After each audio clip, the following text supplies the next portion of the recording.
Judacalla's Hollow, a story from a time before memory. Before rivers had names, before the birds feared men, there lived a boy named Aui. He was small and quiet, known more for watching the wind than throwing spears. In his village, nestled among the folds of the old mountains, the stories of giants still moved through the smoke of evening fires. But only the old ones told them, and even they spoke softer now, like the mountains were listening. The children no longer believed in giants. They believed in fish, in deer, in winter. But Aui did. He believed because his grandfather still spoke of Judacalla.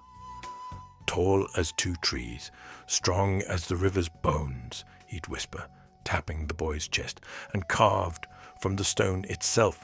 But more than brawn, he listened. That was his power. So one morning, before the sun stretched itself, Aui left. Not with the hunting party, not with permission. Just a small satchel with dried meat, a bone knife, and a carved river stone etched with a spiral.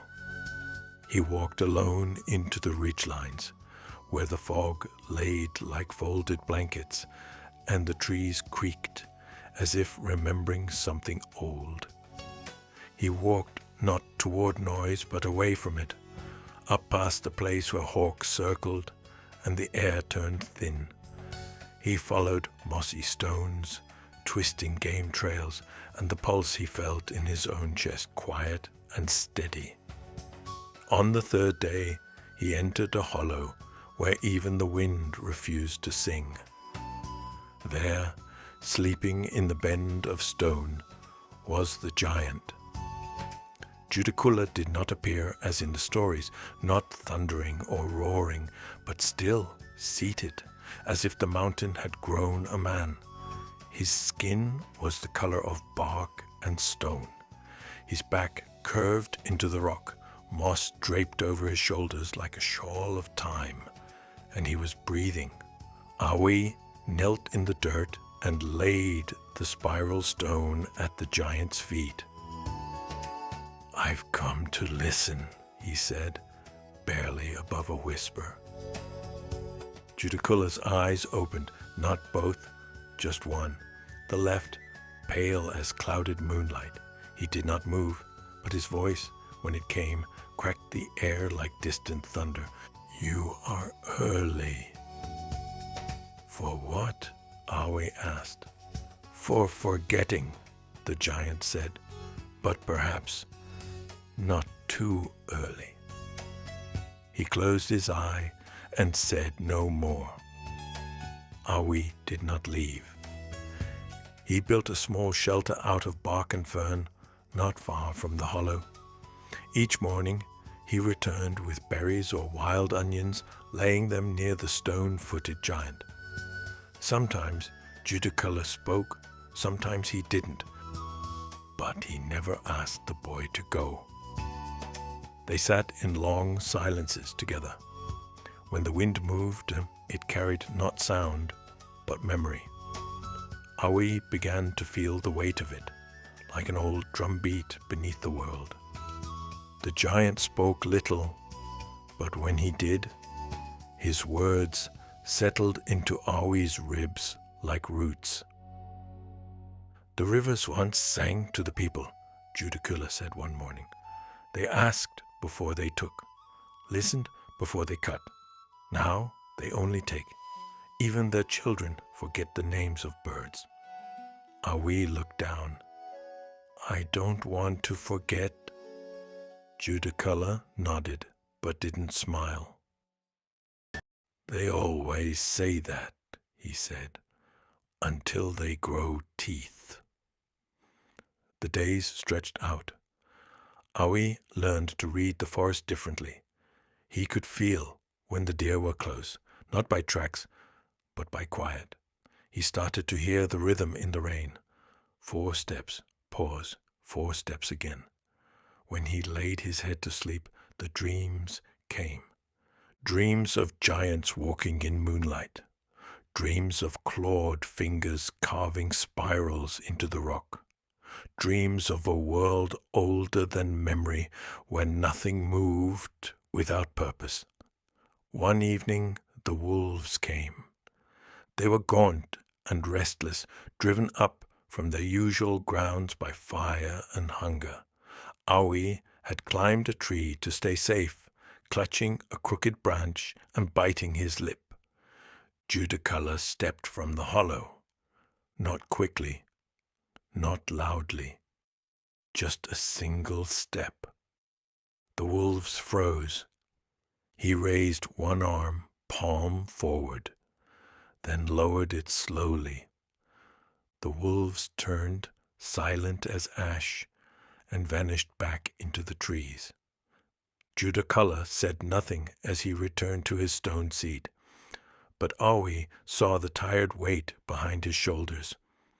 He offered the giant a handful of acorns and said, "Why not destroy them?" "They are not enemies," Judacalla said. "They are echoes. Like you, like me. Balance does not come from teeth." Days passed. One morning, Aoi awoke to find the air warm when it should have been cold. He climbed a high ridge and saw smoke, thick and unnatural, rolling across the horizon. A forest far off was burning, not from lightning, but torches. A rival village clearing land for game. He ran to the hollow. Judacalla was watching the smoke from afar. He did not move, but the sorrow on his face was plain. "Will you stop them?" Aoi asked. Judacalla did not answer at first. "They will destroy what they do not hear," he said finally, "and they hear nothing any more, not even the birds that flee them." "But you have power," Aoi said. Judacalla turned to him. "Power is not to be used like a blade," he said. "It is to be held like a flame, carefully, or it will burn too far." That night, Judacalla carved something into the stone wall behind his seat. With his clawed finger, he drew spirals, waves, and a handprint so wide it looked like a sunburst pressed into stone. He carved in silence long after Aoi had fallen asleep. In the morning, Judacalla stood tall for the first time. "I must leave," he said. Aoi jumped to his feet. "But why?" "I was never meant to stay. I lingered too long. The world turns forward now, and I must become the memory they forgot." "Then I'll remember," Aoi said, clutching the spiral stone. "I'll tell them. I'll—" Judacalla lowered himself and touched the boy's head with a single finger. "You will try," he said, "and that is enough." The giant turned toward the hills. With each step, his form grew fainter, like mist thinning in morning sun. When he vanished beyond the ridge, the hollow sighed. The birds returned by midday. Where the giant once sat, the carvings remained. The stone still held the shape of him, like the earth remembered even when people did not. Aoi returned home a season later. No one believed him. They scolded him, told him he was lucky to be alive, but he didn't argue. He had the rhythm now. He had the story. As he grew older, he shared it, not in lectures, but in small ways. He showed children how to walk quietly. He taught them the names of the birds. He drew spirals in the dirt and left handprints in wet clay. Most forgot.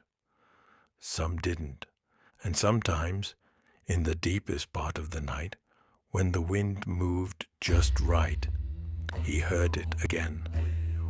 the sound of footsteps, slow and wide, echoing across the high ridges, and the voice, quiet and deep as the oldest stone.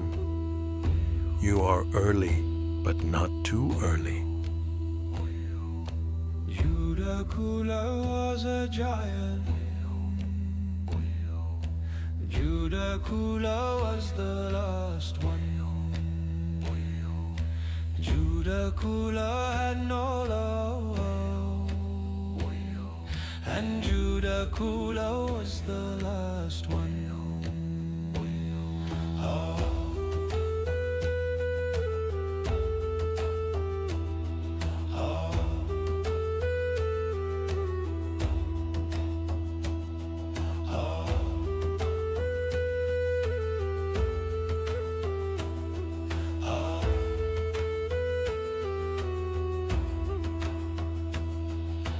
Judacalla had a door,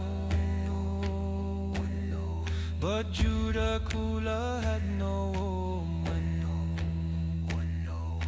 Judacalla was a sad one. Judacalla was the last one.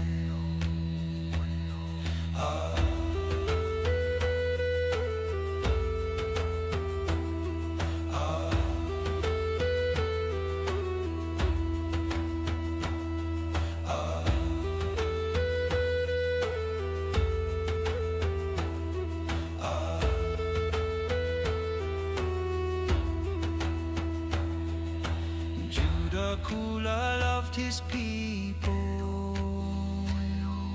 and Judacalla was the last one. And Judacalla had no children,